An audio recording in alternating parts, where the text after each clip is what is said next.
26वीं आईनी तरमीम के खिलाफ आज भी केस की समाअत हुई है और इंटरनेट प्रॉब्लम की वजह से केस की लाइव स्ट्रीमिंग तो नहीं हो सकी। आज भी बैरिस्टर आबिद जुबैरी ने अपने दलाइल जारी रखे, मगर समाअत के दौरान ज्यादा वक्त जजेस आपस में उलझते रहे। एक मौके पे जमाल मंदोखेल ने जस्टिस आयशा मलिक से कहा कि मैं वकील से बात कर रहा हूँ, आपसे नहीं, और जब तक मेरी बात मुकम्मल ना हो कार्रवाई आगे नहीं चलेगी। इस पर जस्टिस मुसर्रत अल-अली बोली कि जजेस एक दूसरे पर आवाज ऊंची ना करें, जिस पर जस्टिस जमाल मंदोखेल ने कहा कि मैं पूरी कौम के सामने सब कुछ वाज़ेह रखूंगा। इस पर मुसर्रत अल-अली बोली कि अभी लाइव स्ट्रीमिंग नहीं हो रही तो फिर पूरी कौम कैसे देखेगी, इसलिए जरा आराम से। इसके बाद जस्टिस जमाल मंदोखेल ने रिमार्क्स दिए कि समझ में नहीं आता कि आइन के किस आर्टिकल को साइड पे रखा जाए, जिस पर जस्टिस आयशा मलिक बोली कि अदालती फैसले मौजूद है, जो शिक चैलेंज हो उसे साइड पे रखा जाता है। उस पर जस्टिस जमाल मंदोखेल जिद होकर बोले कि ये जवाब वकील साहब को देने दें।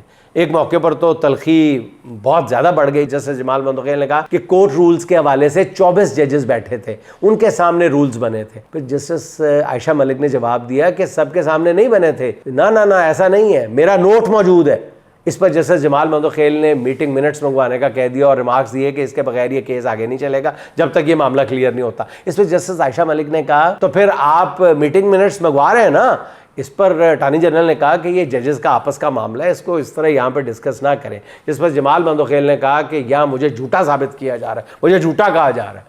इस मौके पे जस्टिस आयशा मलिक ने रिमार्क्स दिए कि अपील का हक देना है या नहीं, ये अब जुडिशल कमीशन के हाथ में आ गया, और जुडिशल कमीशन चाहे तो इजाफी जजेस नामजद करके अपील का हक दे सकता है। जुडिशल कमीशन की मर्जी ना हुई तो फिर अपील का हक भी छीना जा सकता है। इसलिए ये सीधा साधा जो मामला है अदलिया की आज़ादी का है। यानी जस्टिस आयशा मलिक मुसलसल ये साबित कर रही हैं कि 26वीं तरमीम के खिलाफ केस फुल कोर्ट को ही सुनना चाहिए, मगर जस्टिस जमाल मंदोखेल के रिमार्क्स और उनका रवैया बता रहा है कि अब यह केस यही 8 रुकनी आईनी बेंच ही सुनेगा।